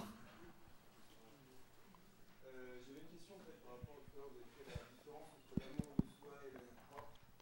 Mais dans la pensée de Rousseau, et justement par exemple dans son œuvre Lénine, il va pas nous dire qu'en état social, l'amour de soi va se dégrader justement en amour propre, au sens où la transparence va être soulevée d'une conscience innocente, de ce qu'il va appeler, je crois, la justesse d'âme, va se heurter obligatoirement à l'injustice du monde. Et c'est l'exemple qu'il prend, je crois, dans les confessions du jeune garçon qui va justement être accusé à tort d'avoir cassé son peigne et qui va justement le confronter directement à l'injustice du monde. Et est-ce que c'est pas en cela que lorsque vous parlez d'arbitrage, d'un besoin d'arbitrage, c'est ce que lui va nommer le contrat social au final? Ah oui, c'est vrai que ça fait une lecture un petit peu transversale comme ça de la notion d'injustice dans l'œuvre de Rousseau qui est tout à fait intéressante, oui. Oui, je crois que vous avez tout à fait raison. Ce qui est important peut-être de souligner, c'est que chez Rousseau, l'amour de soi est un sentiment tout à fait naturel. Tant qu'il n'est pas socialement corrompu, par exemple lorsque nous sommes confrontés à une injustice qui va exacerber notre amour-propre ou transformer l'amour de soi en amour-propre, il a quelque chose de naturel. Il est normal que nous nous aimions au point de tout faire pour conserver notre existence propre. Et c'est vrai qu'il me semble que Rousseau envisage deux types de situations qui peuvent exacerber l'amour-propre. Celle que vous évoquez, une punition injuste pour une faute non commise. Et c'est vrai qu'il y a là quelque chose de tout à fait paradigmatique. Je crois que quelqu'un comme Paul Ricoeur considère que ce type d'expérience est à la racine de l'expérience, enfin de la constitution en nous du sens de la justice. Quand nous sommes victimes d'une injustice réelle, quelque chose en nous s'exacerbe qui nous oblige d'une certaine manière à rationaliser notre compréhension du juste et de l'injuste. Et c'est vrai, Rousseau rajouterait que le problème, ce qui vient se heurter à cette tentative de rationalisation, c'est que bien évidemment, nous sommes choqués. Nous avons été victimes d'un sentiment d'injustice. Et donc le moment même, dans ce cas-là, où peut se constituer quelque chose comme un sens du juste et de l'injuste, correspond au moment où, tragiquement, notre amour propre risque de dégénérer en amour de soi. Et puis chez Rousseau, je crois qu'il y a une deuxième expérience qui transforme l'amour-propre en amour de soi, qu'on trouve dans la deuxième partie du second discours, celui sur l'origine et les fondements de l'égalité parmi les hommes. Il imagine une sorte de fête de village dans lequel chacun rêve avec toute sa candeur son amour de soi, et on se met à danser, à chanter, à draguer un peu. Il décrit la scène de manière très très belle d'ailleurs, dans une langue absolument magnifique. Et puis voilà que, pas de bol, le verre est dans le fruit, on est tous ensemble, on danse, on chante, on drague un peu, mais voilà, qu'est-ce qui se passe? Du coup, on se compare. Et on voit qu'il y en a qui dansent mieux, qu'il y en a un qui chante mieux. Et puis du coup, dans notre cœur, il y a un double mouvement assez complexe. À la fois, on l'admire et on le jalouse. Waouh, qu'est-ce qu'il danse bien! Ouais, mais voilà que les autres le considèrent bien mieux qu'ils ne me considèrent moi. Et du coup, le jeu social devient à ce moment-là celui de la comparaison. Rousseau écrit « Et l'estime publique eut un prix ». Le jeu social devient celui de la comparaison. La comparaison nourrit le sentiment de mon indignité relative. Je danse moins bien, je chante moins bien, je plais moins aux filles ou aux garçons. Et là encore, l'amour de soi dégénère en amour-propre. Et cette fois, je suis dans une situation que j'éprouve comme une situation injuste, pourquoi je ne chante pas aussi bien que lui? C'est injuste. Pourquoi je ne danse pas aussi bien que lui? Pourquoi je ne plais pas tellement autant que lui aux filles, aux garçons? Pourquoi je ne suis pas aussi bien considéré? Sauf que ce sentiment d'injustice-là n'est précisément rien d'autre que le sentiment de frustration que j'évoquais au départ. Et donc c'est vrai que transversalement chez Rousseau, dans les œuvres que nous venons d'évoquer là, il y a bien des éléments auxquels se raccrocher pour construire, je crois, une pensée assez fine du juste et de l'injuste, peut-être bien plus que chez Grotius et Hobbes, ce que j'évoquais tout à l'heure d'ailleurs. Oui, en vous écoutant, bien sûr, j'ai pensé à Dreyfus. Ah oui. Les anti-Dreyfusards disaient, on peut résumer leur position comme exactement ce que vous avez dit, à savoir, on ne met pas le feu à une ville pour faire cuire un œuf. Et donc Zola, à votre avis, avait tort? Et non, j'en sais rien. Hein, effectivement, là, l'exemple est très bien parce qu'il vaut comme contre-exemple de cette formule que j'ai reprise à Goethe, plutôt une injustice qu'un désordre.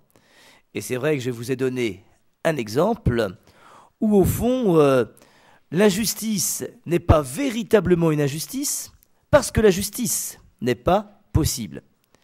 Et j'ai bien insisté sur le fait que ce jeune soldat qui trouve injuste d'avoir un pantalon taché de sang, de toute façon, il n'y a pas de pantalon propre et repassé pour lui. C'est-à-dire qu'il est dans une situation totalement abstraite où la revendication de son droit ne peut pas être satisfaite. Et que dans ce cas-là, bien évidemment, le problème n'est pas de savoir ce qui est juste pour lui, mais ce qui est juste pour tous. Et c'est vrai que il peut y avoir chez les adversaires de Dreyfus, ou chez les adversaires de Zola en tout cas, eh bien un usage un petit peu pervers de cette idée que l'on trouve chez Goethe. Et c'est vrai, appliquer à l'affaire Dreyfus plutôt une injustice qu'un désordre, plutôt condamner cet homme même s'il n'a rien fait, plutôt que de générer un chaos dans la société française de la fin du XIXe siècle. Bon, il y a là quelque chose sans doute d'un peu abusif et qu'il n'y a pas. Pourquoi? Parce que le droit de Dreyfus, s'il n'est pas coupable, elle a un droit éminemment concret. Il y a possibilité de dire le droit, il y a possibilité, en disant le droit, d'intégrer Dreyfus ou de le réintégrer dans la société française. Et au fond, même une sorte de calcul un peu cynique pourrait très bien renverser la formule et dire que les risques de désordre sont plus grands si on sanctionne un innocent au nom du maintien de l'ordre que si on le restitue dans son droit pour assurer précisément la justice et l'ordre social. Et donc, dans ce cas-là, il semblerait qu'on soit quand même dans une sorte de calcul un peu cynique qui userait abusivement de la formule de Goethe et qui, de toute façon, pourrait très vite buter sur sa propre contradiction. Où est-ce que le désordre est le plus grand? Si on découvre qu'on a puni un innocent ou si on restaure dans son droit quelqu'un qu'on a cru innocent, qui en a cru coupable et qui était innocent. Et c'est ce qui fait que, non, bien évidemment, en même temps, elle est très complexe, cette affaire Dreyfus. Mais disons que la formule de Goethe ne peut pas servir d'argument aux anti-Dreyfusards. Ça, c'est le moins que l'on puisse dire, me semble-t-il. Oui, Bonsoir. Bonsoir. Est-ce que ce que vous avez rapproché, lorsque vous avez rapproché la justice et l'ordre social, est-ce que l'on peut le comparer à la formule qui dit que ce qui est légal n'est pas forcément moral? Et donc dans ce cas-là, la loi effectivement, qui peut paraître juste au départ, peut également entraîner de l'injustice. Voilà. Ah oui, je crois qu'on peut faire le rapprochement, hein, c'est tout à fait possible. C'est-à-dire que le problème que vous évoquez est un problème, hélas, assez courant. Il y a des lois injustes. Or, la loi est précisément ce qui permet de discriminer le légal et l'illégal. Et donc, quand je me soumets à une loi injuste, une loi de discrimination, par exemple, bien évidemment, j'agis parfaitement légalement, puisque la loi m'autorise, voire m'oblige à agir de cette manière. Par exemple, dénoncer mes voisins juifs dans l'Allemagne nazie pendant la Seconde Guerre mondiale, ou assurer l'apartheid en Afrique du Sud dans les années noires, ou blanches, je ne sais pas comment les appeler d'ailleurs. Et dans ce cas-là, bien évidemment, j'ai la loi pour moi, et pourtant, moralement, je suis dans l'injustice la plus manifeste. Et ce qui est intéressant dans ce que vous dites, c'est que ça nous permet de comprendre que de toute façon, encore une fois, la loi ne suffit pas à dire le juste et l'injuste. La loi dit le permis et le défendu, selon des normes qui peuvent être arbitraires, saisonnières, régionales, correspondre à certaines habitudes, à certaines modes, à certaines façons de vivre. Et que si la justice peut devenir une vertu, c'est la seule condition qu'elle ne reste pas enfermée dans les tribunaux au service de l'institution, mais qu'elle devienne l'élément structurant du cœur de chacun, à partir duquel peut se constituer en lui une véritable conscience morale. Et ça, je crois que c'est effectivement tout à fait essentiel. Bonsoir. Bonsoir. J'ai aussi un peu de mal avec cette notion de justice et d'ordre, parce que vous expliquez que la justice, enfin si j'ai bien compris, la justice ne vaut que parce que existe l'injustice. Et vous expliquez que la justice, c'est en fait chercher à rétablir l'ordre, puisqu'elle est révélée par le désordre est révélé ou est généré par la justice. Mais qui définit l'ordre? Est-ce que ce sont des justes? Et où est passée la notion de valeur dans cette définition de justice et d'injustice? Où est passée la notion de valeur? D'accord. Alors, bon, d'abord, qui définit l'ordre? Je crois que l'ordre ou le désordre ne se définissent pas, il se constate. Il y a des situations de chaos qui sont clairement et objectivement des situations de désordre.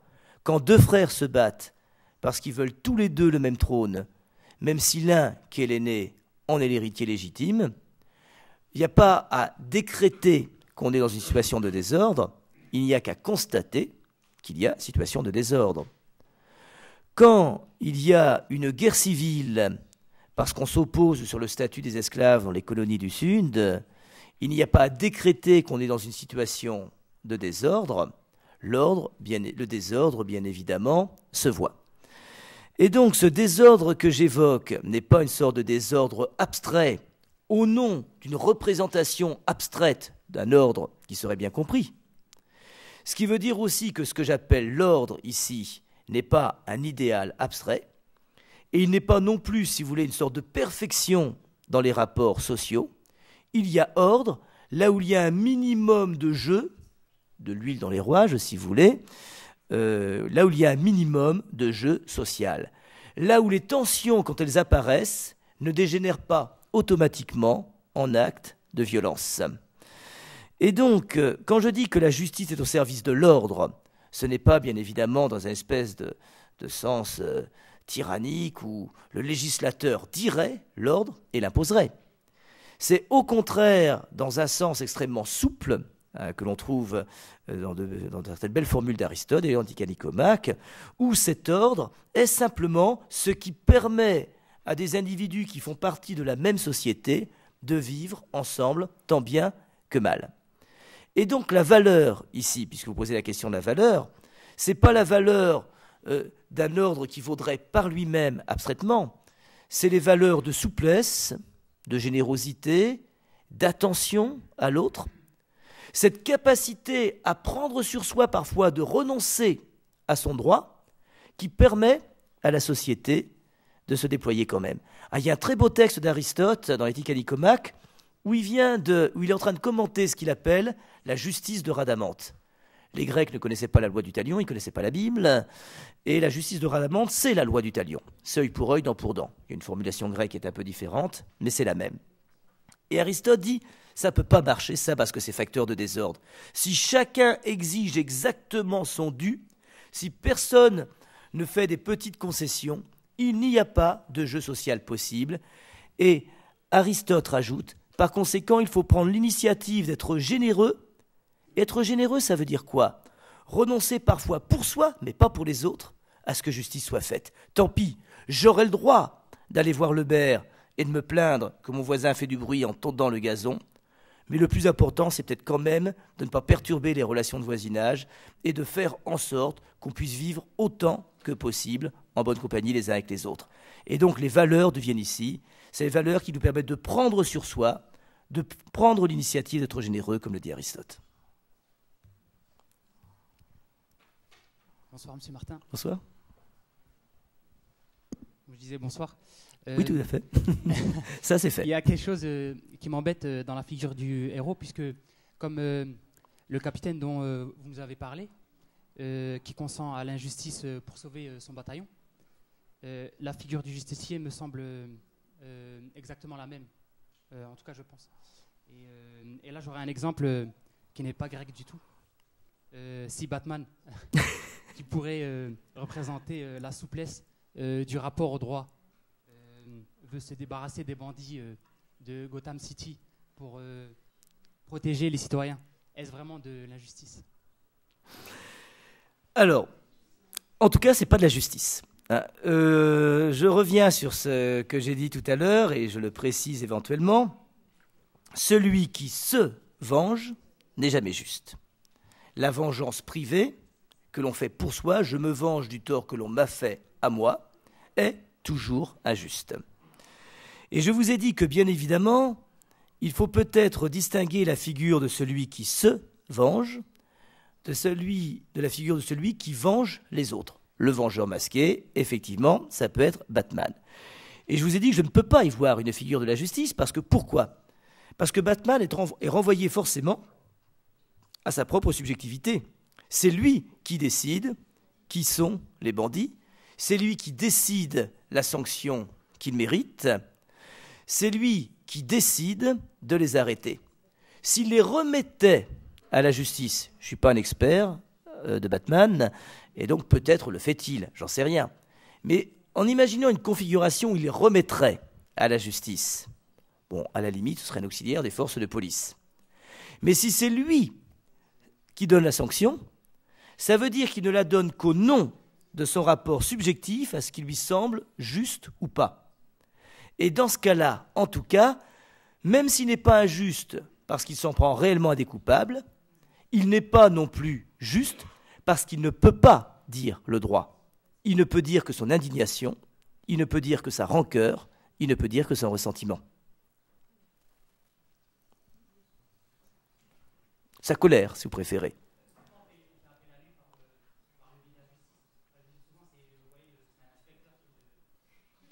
Oui, c'est bien ce qui me semblait. J'ai de très vieux souvenirs de Batman. C'est bien ce qui me semblait. C'est pour ça, au fond, c'est une figure assez étonnante, Batman, parce qu'en réalité, c'est une figure, mais j'en étais pas sûr, vous me semblez me le confirmer, d'auxiliaire des forces de police. Et donc, ce qui lui permet d'éviter l'injustice dans ce cas-là, c'est qu'il ne sanctionne pas, contrairement à Zorro ou à Robin des Bois, il ne sanctionne pas, il arrête. Et donc, en définitive, son travail s'arrête avant même que se pose la question du juste et de l'injuste. Comme auxiliaire des forces de police, il ne dit pas le droit et n'a pas à le dire, il a arrêté et a livré aux forces de justice. Dans ce cas-là, il accomplit une tâche qui en tant que telle n'est ni juste ni injuste, mais il évite l'injustice en ne jugeant pas lui-même de la sanction qui doit être définie pour les coupables qu'il a arrêtés.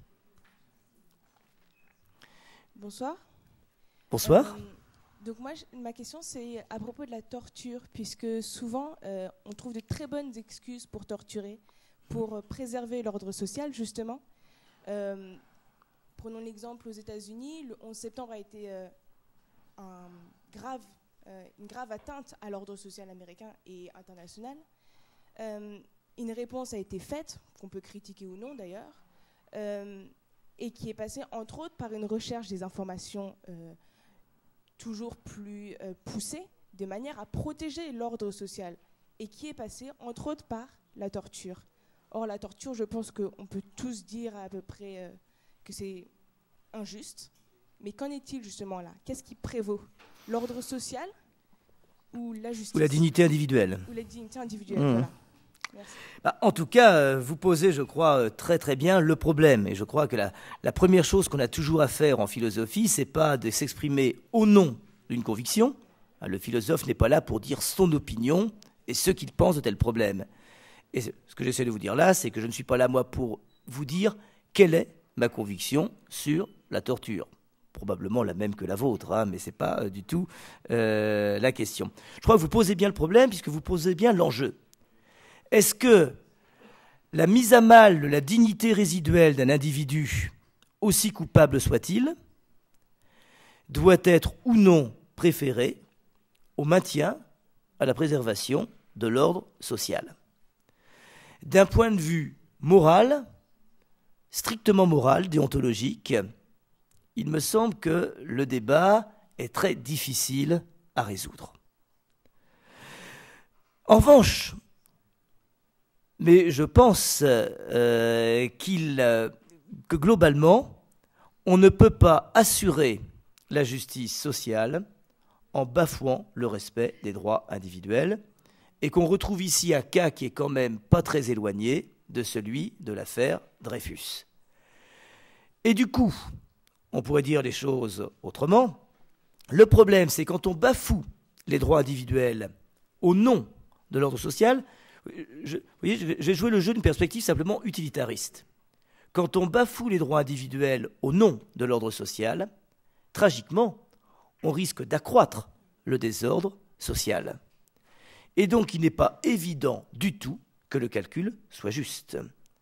C'est-à-dire que ce qui est peut-être défendable ou argumentable sur un plan strictement déontologique me semble très difficile à tenir sur un plan simplement utilitariste.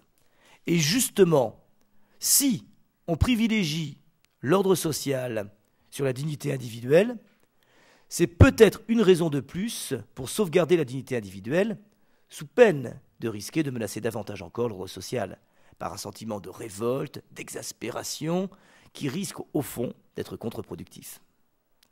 Donc ça fait au moins une bonne raison, sinon deux, de rejeter la torture en la considérant au pire comme immorale, au mieux comme inutile socialement, en tout cas.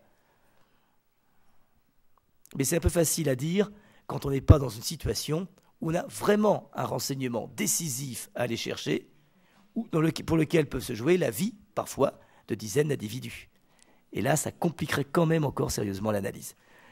Dernière question, si vous voulez bien, ou dernière intervention. Bonsoir. Bonsoir. Je revenais sur l'intitulé de la conférence. Donc, vous notez effectivement entre une notion d'injustice éprouvée et une injustice réelle. Et vous notez le management éclairé doit pouvoir le distinguer l'une de l'autre. Comment est-ce que vous, dans la société actuelle de l'entreprise, avec les contraintes, vous définissez-vous un management éclairé ? Alors, je vais le définir par rapport à cette question de la justice, parce que c'est vrai que définir un management éclairé dans toutes les composantes qui en feraient un management éclairé, je crois que ce serait très très compliqué. Mais par rapport au problème de la justice, je sais bien que dans la plupart des entreprises, il y a parfois des sentiments d'injustice plus ou moins exacerbés. On trouve injuste de n'avoir pas eu telle promotion. On trouve injuste de n'avoir pas eu telle augmentation de salaire. On trouve injuste que les vacances qu'on avait posées ne soient pas validées alors que celles de notre collègue l'ont été dans le même temps. Donc il y a des situations qui sont extrêmement courantes où s'exprime, où se manifeste quelque chose comme un sentiment d'injustice.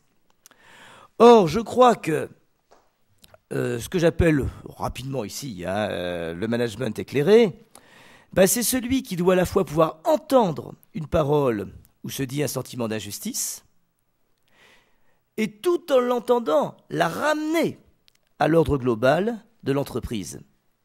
Si je reprends l'exemple que j'ai donné, cette promotion, plusieurs peut-être étaient dignes de l'avoir. Parmi les candidats possibles, plusieurs auraient pu légitimement prétendre à ce poste. Mais il n'y en a qu'un. Il fallait donc bien que soient lésés l'ego de ceux qui n'ont pas été retenus. Le plus injuste n'aurait pas été de donner le poste à personne sous le prétexte que ça aurait engendré des frustrations. Et donc, il y a un effort d'élucidation, un effort pédagogique qui consiste à pouvoir entendre à la fois une frustration parfois bien compréhensible, mais à la resituer dans le contexte global que j'appelle celui de l'ordre social, qui permet de dire, mais au fond, c'est toi qui aurais eu cette promotion. Eh bien, c'est un tel qui aurait été exactement dans ta situation. Ou c'est toi, à toi que j'aurais accordé cette tranche de vacances. C'est à quelqu'un d'autre que j'aurais dû la refuser. Et donc, ici, le manager éclairé n'est pas celui qui, si vous voulez, envoie paître la récrimination individuelle qui prend la forme d'expression d'une frustration. C'est celui qui arrive à la fois à l'entendre et à faire ce travail qui permet de la resituer dans un contexte global. Et ça peut être parfois une façon d'éviter, de réduire les conflits, de les désamorcer et de passer de la frustration, non pas à l'acceptation passive de son sort, mais disons une dynamique dans laquelle je me dis « bon bah d'accord, je ferai en sorte que la prochaine fois, ce soit moi », c'est-à-dire que je reste engagé dans une dynamique qui à la fois fait que la société dans laquelle je travaille reste utile et importante pour moi, mais où je peux aussi rester utile et important pour la société dans laquelle je travaille.